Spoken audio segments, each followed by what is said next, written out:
आदाब, सत श्री अकाल, नमस्कार दोस्तों। मेरा नाम है इकबाल खान। दोस्तों, आज की यह सच्ची घटना छत्तीसगढ़ के धमतरी की है। 6 दिसंबर 2024 को धमतरी पुलिस को सूचना मिलती है कि रुद्दी छाना क्षेत्र में एक युवक की लाश देखी गई है। जैसे ही पुलिस मौके पर पहुंचती तो देखती है कि एक 30 से 32 साल के एक युवक की लाश पड़ी होती है। उसके सिर पे किसी व्यक्ति के द्वारा भारी पत्थर या किसी भारी चीज़ से मारने का प्रयास किया गया था, ताकि उसकी पहचान को छुपाई जा सके। पुलिस को 3 दिन पहले ही उसी स्थान से कुछ दूरी पर एक बाइक लावारिस हालत में मिलती है। पुलिस ने लावारिस मिली बाइक के नंबर के आधार पर और उस लाश की फ़ोटो लेने के बाद जब खोजबीन करती है, उसका पता लगाती है, तो पता चलता है कि लाश वीरेंद्र देवांगन की है, जो कि कुछ दिन पहले से ही लापता था। धमतरी पुलिस ने मृतक वीरेंद्र देवांगन के कॉल डिटेल्स को जब निकाला तो पता चला कि वीरेंद्र सुगंध से लगातार बात कर रहा होता है।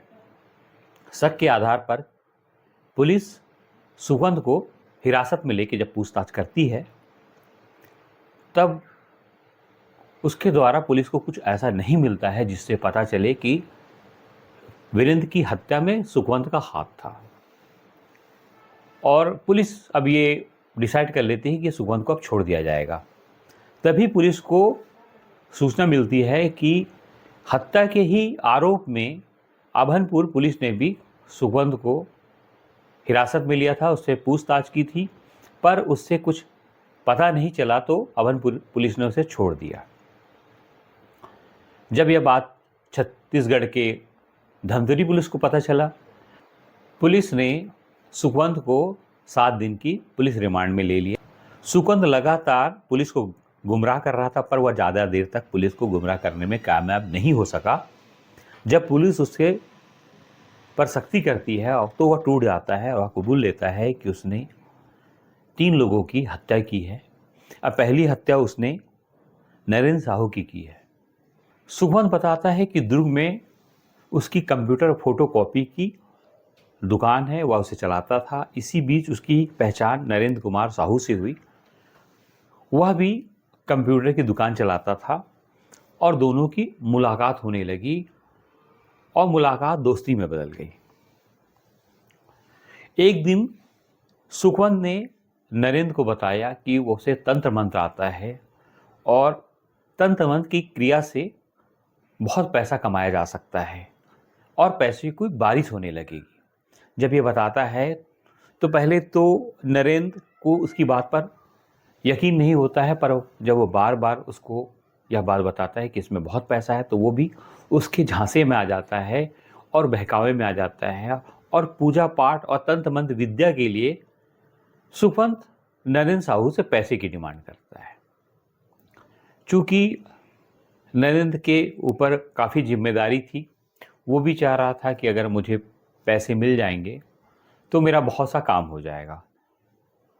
वो लगातार पैसा सुखवंत को दे रहा होता है, पर कई महीने बीत जाते हैं, पर सुखवंत कोई ऐसी तंत्र मंत्र की विद्या नहीं करता है जिससे कि पैसा उसे मिले।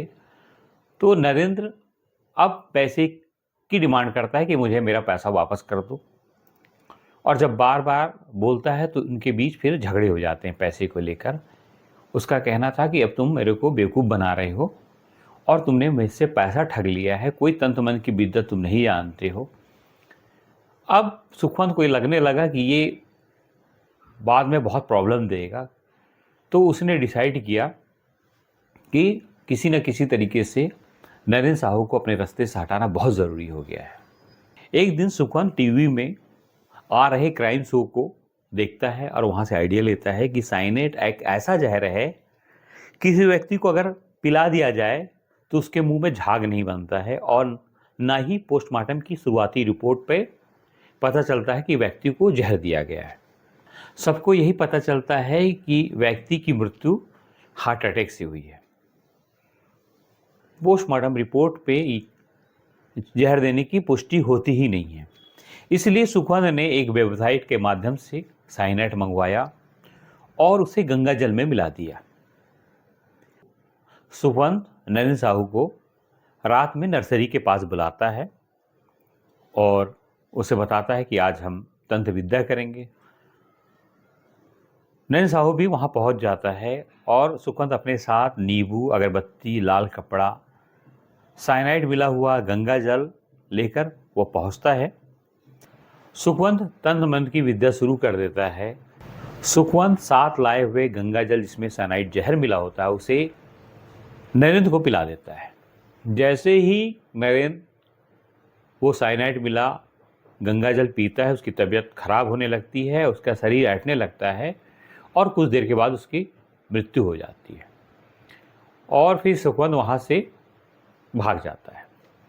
अगले दिन पुलिस को नरेंद्र की लाश मिलती है और पोस्टमार्टम रिपोर्ट से ये पता चलता है कि नरेंद्र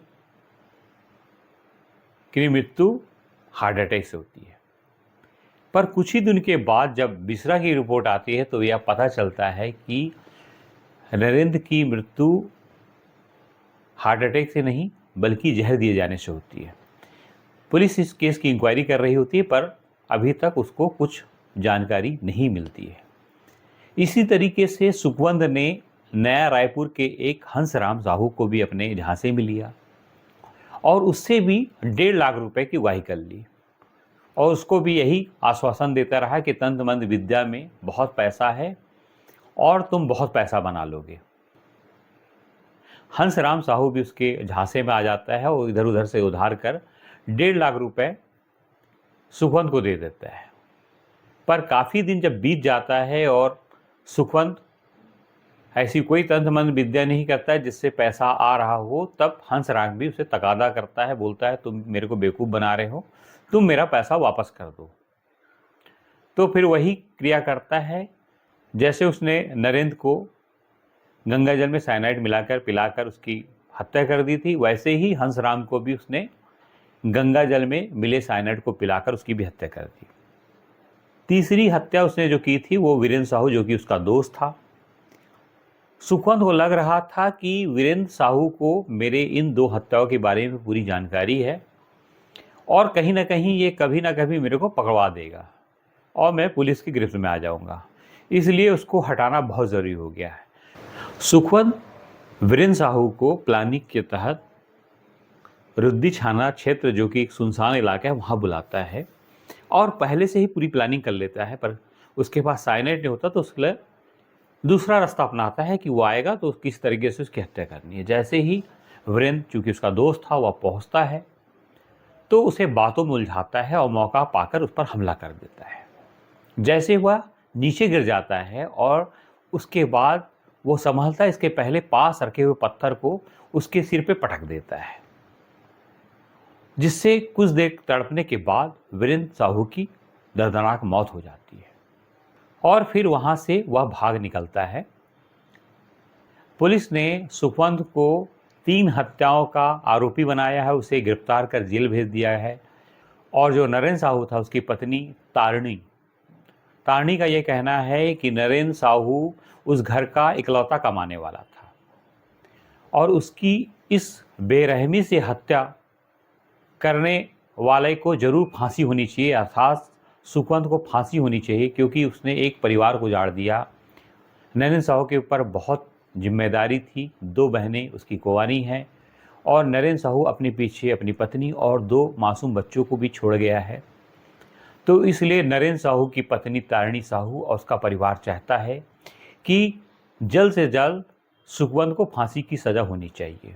अदालत के फैसले के बाद ही पता चलेगा कि सुखवंत को क्या सज़ा मिलती है। दोस्तों, कहानी सुनाने का उद्देश्य किसी की भावनाओं को आहत नहीं करना है, ना ही किसी को दुख पहुंचाना है।